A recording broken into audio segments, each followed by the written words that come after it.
Hi everyone, this is Subraj from Kesav Lakshmi Technical Services. இன்னைக்கு நம்ம பார்க்க போகிற டாபிக் பார்த்தீங்க அப்படின்னா டியூப் டிராயிங். நிறைய பேருக்கு வந்து டியூப் ப்ராசஸ் எப்படி பண்ணுறதுன்னு தெரியாது. ஸோ இப்போ வந்து நம்ம எக்ஸ்பிளைன் பண்ண போகிறது டியூப் எப்படி வந்து ப்ராசஸ் பண்ணுறாங்க அப்படின்றது தான். ஸோ நார்மலாக வந்து பார்த்திங்கன்னா நம்மளுக்கு ஆரம் வந்து சீட்டாக தான் வரும். அந்த சீட்டை வந்து ஃபஸ்ட்டு வந்து நம்மளுக்கு எவ்வளோ டயாமீட்டர் தேவையோ அதுக்கு நம்ம பேசிக் கால்குலேஷன் சீட்டில் வந்து இருக்குது. ஸோ நம்ம விட்டோன்னு சொல்கிறோம் இல்லையா, ஸோ டயாமீட்டர். ஸோ அந்த டயாமீட்டர் வந்து எவ்வளோ அப்படின்னு கால்குலேட் பண்ணி அதுக்கு தகுந்த மாதிரி 2/r போட்டு நம்ம வந்து எடுத்துக்கலாம். அதுக்கு தகுந்த மாதிரி சீட்டோட லென்த்து வச்சுட்டு, அதாவது வித்து வச்சுட்டு, லென்த்து வந்து நார்மலாக வந்து பார்த்திங்கன்னா ரோலாக கட் பண்ணுவாங்க. ஸ்லிட்டிங் ப்ராசஸ் மூலயமா ரோலாக கட் பண்ணுவாங்க. நார்மலாக அந்த ஸ்லிட்டிங் ப்ராசஸ் பண்ணுறதுக்கு முன்னாடி வந்து பார்த்திங்கன்னா பேசிக்காக ரா மெட்டீரியலில் வந்து ஸ்கேலிங் இருக்கும். ஸோ ரா மெட்டீரியல் சீட்டில் வந்து ஸ்கேலிங் இருக்கும். மேஜர் ரா மெட்டீரியல் சப்ளையர் பார்த்தீங்கன்னா ஜேஎஸ்டபிள்யூ இல்லை டாடா ஸ்டீல்ஸு, பூசன் ஸ்டீல்ஸு, இன்னும் நிறைய பேர் இருக்காங்க மார்க்கெட்டில். ஸோ மேஜர் வந்து ஜேஎஸ்டபிள்யூ. ஸோ அந்த மெட்டீரியல் வந்து பார்த்திங்கன்னா நார்மலாக ஸ்கேலிங் இருக்கும். ஸ்கேலிங்கை ரிமூவ் பண்ணுறதுக்காக ப்ரீ ட்ரீட்மெண்ட் ப்ராசஸ் ஒன்று யூஸ் பண்ணுவோம். ஸோ ப்ரீ ட்ரீட்மெண்ட் ப்ராசஸ் முடிஞ்சதுக்கப்புறம் என்ன சைஸ் தேவையோ அதுக்கு தகுந்த மாதிரி ஸ்லிட்டிங் ப்ராசஸ் பண்ணி ரோல் பண்ணிடுவாங்க. இந்த ரோல் பண்ணதை ரோலிங்கிறது நான் சொல்கிறது சும்மா நம்ம பார் ரோலிங் பண்ணுற மாதிரி தான். இதுக்கப்புறம் வந்து பார்த்திங்கன்னா மில் ரோல் அப்படின்னு ஒரு ப்ராசஸ் இருக்குது.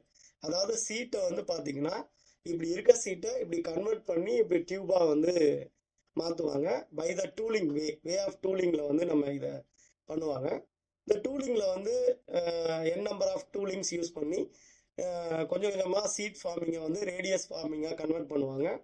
அதுக்கப்புறம் பார்த்திங்கன்னா வெல்டிங் வந்து பண்ணுவாங்க. சீம் வெல்டிங் வந்து பண்ணுவாங்க. சீம் வெல்டிங் பண்ணும்போது ஆட்டோமேட்டிக்காக அது டியூபாக கன்வெர்ட் ஆகிடும். சீம் வெல்டிங் பண்ணும்போது நார்மலாக நம்மளுக்கு பர்ரு மாதிரி ஜென்ரேட் ஆகும். அது வந்து ஃபின் அப்படின்னு சொல்லுவாங்க. ஃபின்னுன்னா அந்த மைனர் வந்து பர்ரு ஜென்ரேட் ஆகும். ஸோ இது வந்து பார்த்திங்கன்னா இன்டர்னல் டயாமீட்டர் ஐடிலையும் ஓடிலையுமே வந்து ஜென்ரேட் ஆகும். சின்ன பர்ரு மாதிரி ஃபின் அப்படின்வாங்க. அதுக்கு வந்து ஃபின் கட்டுக்குன்னு ஒரு டூலும் வச்சுருப்பாங்க. அதை மில் ரோல் பண்ணிவிட்டு வெல்ட் அடிக்கும் போதே பார்த்திங்கன்னா ஐடியில் ஒரு டூலும் ஓடியில் ஒரு டூலும் வச்சு அந்த ஃபின்னை வந்து ரிமூவ் பண்ணுவாங்க. நார்மலாக டியூப் வெல்டிங் பண்ணுறப்ப நம்ம வந்து பட் ஜாயிண்ட் வெல்டிங் நம்ம கேள்விப்பட்டிருப்போம். ஸோ அந்த பட் ஜாயிண்டில் வந்து பார்த்திங்கன்னா கூட 80% இருந்தால் ஓகே. பட் ஆனால் டியூப் வெல்டிங் பண்ணும்போது 100% வந்து இந்த பட் ஜாயிண்ட் வந்து பண்ணுவாங்க. ஸோ செல்ஃப் மெல்ட்டிங் மூலயமா.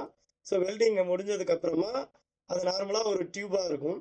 பட் பேசிக்காக வந்து பார்த்திங்கன்னா நம்மளோட ரெக்குவயர்மெண்ட் டியூப் சைஸுக்கு அதை வந்து ட்ரான் அப்படின்னு ஒரு ப்ராசஸ் பண்ணுவாங்க.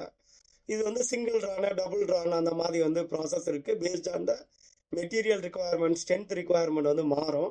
ஸோ ஸ்ட்ரென்த் ரெக்குவயர்மெண்ட்டை மெயின்டைன் பண்ணுறதுக்காக ஹீட் ட்ரீட்மெண்ட்னு ப்ராசஸ் பண்ணுவாங்க. பேசிக்காக ஒரு டியூப்பை வந்து நம்ம ட்ரான் பண்ணும்போது அது வந்து கிளியறதுக்குண்டான வாய்ப்பு இருக்குது. இப்போ பேப்பர் வந்து டியர் ஆகுது இல்லையா, அது மாதிரி வந்து டியூப் வந்து டியர் ஆகும். ஏன்னா அதோட பேசிக் ஹார்ட்னஸ் அந்த raw material strength.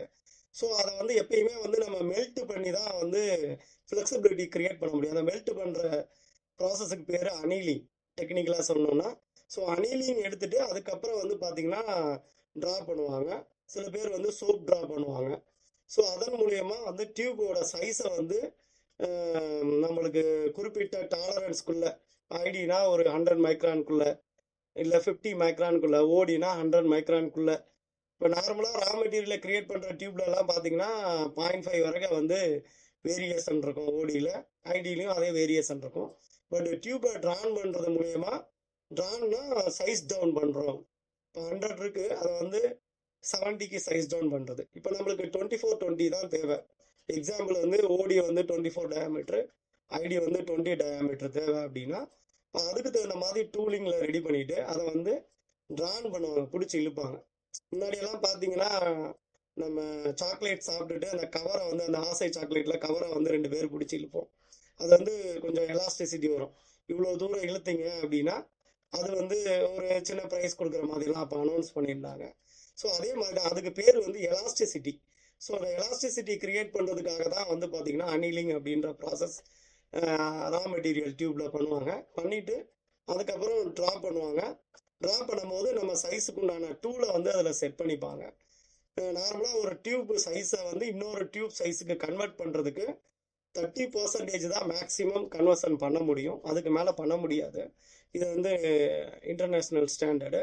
But maximum dead end பண்ண மாட்டாங்க. நார்மலாக வந்து 30%னா 25% ஆவரேஜாக வந்து ட்ரான் பண்ணுவாங்க. எக்ஸாம்பிள் நம்ம 50 டயாமீட்டர் இருக்குன்னா அதில் 25%, இப்போ 10%னா 5 mm. ஸோ 25%னா 12.5 mm. ஸோ 37.5க்கு கன்வெர்ட் பண்ணுவாங்க. இன்னும் டயாமீட்டர் நம்மளுக்கு 30 தான் வேணும் அப்படின்னா இந்த 37.5ல 30% ஆர் 25% டு 30% செட் பண்ணி திருப்பி இன்னொரு ட்ரான் பண்ணலாம். ஸோ ஒரு ட்ரான் மட்டும் பண்ணி உங்கள் சைஸ் அச்சீவ் பண்ணிச்சுன்னா சிங்கிள் ட்ரான் டியூபு. 2 தடவை ட்ரான் பண்ணி உங்கள் சைஸை அச்சீவ் பண்ணாங்கன்னா அது டபுள் ட்ரான் டியூபு. ஓகேங்களா? இது மாதிரி ட்ரான் வந்து எத்தனை ட்ரா பண்ணி நீங்கள் வந்து சைஸ் வந்து உங்களுக்கு ரிக்வயர்ட் சைஸ் டியூப்பு கொண்டு வந்துட முடியும். பேசிக்காக டியூப்பில் வந்து ஃப்ளாட்னிங் டெஸ்ட்டு, ஃப்ளாரிங் டெஸ்ட்டு அப்படின்னு சொல்லுவாங்க. ஃப்ளாட்டனிங்னா அதை அழுத்தி பார்க்குறது. 90 டிகிரியில் வச்சு வெல்டு அடித்த சைடு வந்து சைடில் வச்சுட்டு கிராக் ஏதாவது வருதா அப்படின்றத டெஸ்ட் பண்ணி பார்க்கலாம் வெல்டு ஸ்ட்ரென்த்துக்காக. அதுக்கப்புறம் ஃப்ளாரிங், அதே ஃப்ளாரிங்கையும் வந்து வெல்டு அடித்த ஏரியாவில் கிராக் வருதா இல்லை அதர் ரா மெட்டீரியலில் கிராக் வருதா அப்படின்றது கூட நம்ம டெஸ்ட் பண்ணி பார்க்கலாம். இந்த டியூப் வந்து மல்டிபிள் செக்மெண்ட்ஸில் எல்லா ஆட்டோமோட்டிவ் நான் ஆட்டோமோட்டிவ் இண்டஸ்ட்ரியிலையும் யூஸ் ஆகுது. ஸோ இந்த எங்கெல்லாம் யூஸ் ஆகுது அப்படின்றது நீங்கள் யூஸ் பண்ணுற இடத்த பொறுத்து வந்து மாறும். மேபி 2 வீலர் 4 வீலர்ஸு நீங்கள் யூஸ் பண்ணுற சேர்ஸில் கூட வந்து டியூப்ஸ் யூஸ் ஆகும். ஸோ அந்த மாதிரி எல்லா இடத்துலையுமே வந்து டியூப்ஸ் யூஸ் ஆகுது. இந்த டியூப் வந்து இப்படி தான் பேசிக்காக மேனுஃபேக்சரிங் பண்ணுறாங்க. இன்னும் இந்த டீட்டெயில்டாக டியூப்பை எப்படி மேனுஃபேக்சரிங் பண்ணுறாங்க, ஆரம்லேருந்து எஃப்ஜி வரைக பேராமீட்டர்லாம் எப்படி செட் பண்ணுவாங்க, வேறு சில டீட்டெயிலாம் தெரிஞ்சுக்கலாம். எந்தெந்த ப்ராடக்ட்டுக்கு இதை யூஸ் பண்ணுறாங்க, இந்த டியூபை யூஸ் பண்ணுறதுனால அவங்களுக்கு என்ன அதனால வந்து சேவிங்ஸ் கிடச்சிருக்கு, குவாலிட்டி வைஸாக என்ன இம்ப்ரவைஸ் பண்ண முடியும் சாலிடை விட டியூப் யூஸ் பண்ணும்போது. ஸோ இதை பற்றியெல்லாம் இன்னும் நல்லா டீட்டெயில்டாக நீங்கள் டியூப் மேனுஃபேக்சரிங்கை பற்றி தெரிஞ்சுக்கணுன்னா எங்களை அப்ரோச் பண்ணுங்கள், எங்களை காண்டாக்ட் பண்ணுங்கள் பை த வெப்சைட். எங்களோட பயோவில் லிங்க்கு எல்லாமே கொடுத்துருக்கோம். எங்களோட சோசியல் மீடியா நெட்வொர்க் எதில் வேணாலும் எங்களை வந்து ரீச் பண்ண முடியும். ப்ளஸ் எல்லாரும் வந்து இந்த வீடியோவை ஷேர் பண்ணுங்கள், லைக் பண்ணுங்கள், சப்ஸ்கிரைப் பண்ணுங்கள்.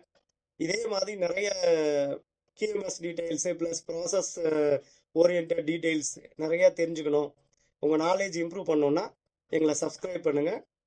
தேங்க்யூ. Always think positive.